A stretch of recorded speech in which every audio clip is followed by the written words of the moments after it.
Kinay ginigamti.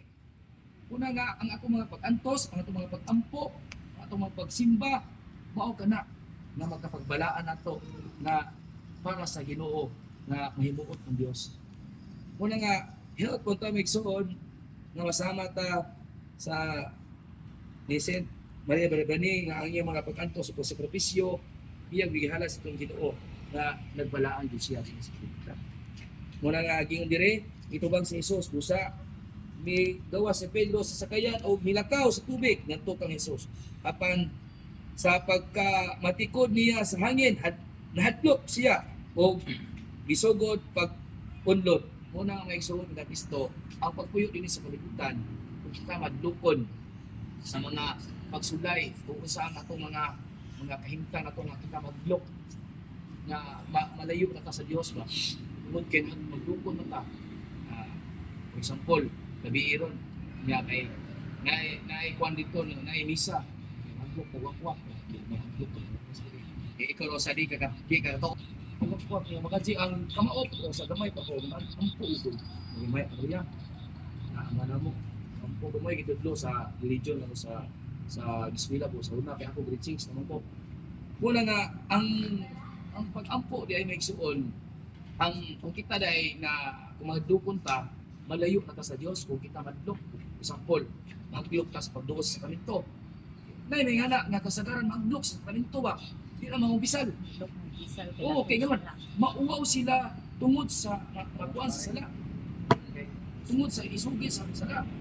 mabidi ingon diya sa katekisyon kung dapat Charles 14:46 nga damyo kita moduol sa Dios tulay ba kanang tulay mo kana ang pagpasiuli nato sa Dios nga kita moduol niya ya kung mahaglok ta kung saan nga ito pagkabalaan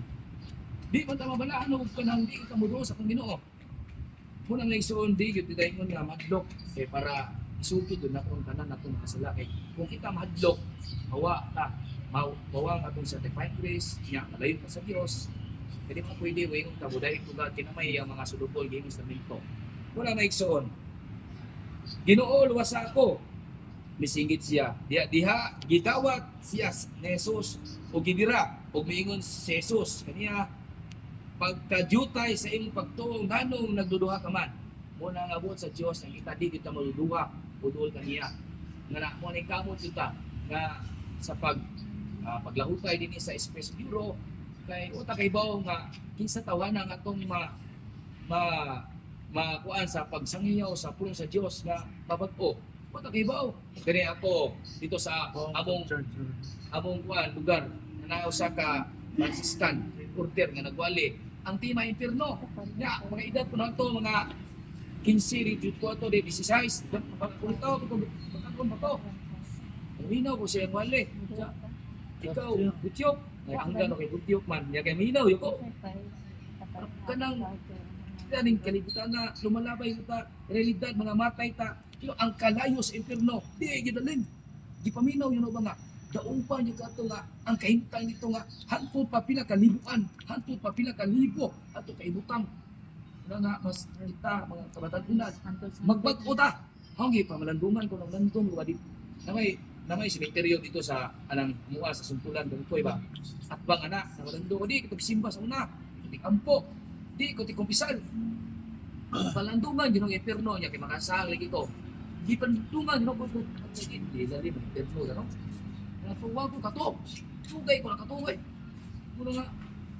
ang impierno na may suon nya kung mamalandong bitaw ka nga adto tay butang nga kinakainta nga ibutang dili mo nga nagbag-o sa kung ginabuhi nga kung ako mamatay ko Lord nga ako na ako sa estado sa sala akong sala ba di manulo sa simbahan kay ang usa ka akong sala inaknam ang impierno sa mong kalat puto nga naman landong ko pag malandong mga kinakainta ng impierno ako ngayon ko malabang sa Virgin Maria Umana Birhen, kabangi ko Nuestra Señora de la Paz, Biyay nga nahihimuon yung instrumento na makapagpo panahon sa akong bagato. Grabe ko pubuwi sa unang panahon. Muna nga, nagbagpo ko mo ito nga akong giampo ito sa kapanahon sa Maya Kamariyang, kabangi ko Virgin Maria nga makasimba na ko, makadambok ko sa kalinto o ganang magkakapon ako magampo. Puto dito yun nga, katong klima o impierno nga naikabo sa mga buhay yun nga simba na ko Umpisa na ko niya pagampo na ko. Mo na dito gyud maigsoon ang Kristo na ang pagpuyo dinhi sa kalibutan dahil maigsoon na kinahanglan gyud nga ang atong pagkinabuhi dinhi sa kalibutan niya di gyud ta magduduga. Ang salig gyud ta sa atong Ginoo sa Kristo bisa pag usa ta ka makasasa. Kay giingon diya sa Isaias 1:18 nga bisag dagtong pula ang imong mga sala, paputikon ko kana sama sa baligo sa paniro. Una nga na di ba yung kapilikayan nga makasaka sa tunong na pulo sa buhat. So lang mabuhat ako ng mga po. Una nga kita sa kaming todo lang sa Ginoo sa Kristo. O nanakay silang duha sa sakayan o milurang ang hangin. Una nga maningkamot nga sa atong mga kinaiya, hulungon na nato ning atong mga kudas galit mga suko, ang pa, ginaway pa, ako pa, tehik, ang usang uban ng mga kinaiya nato nga wa masunod sa kabuton sa Ginoo ba.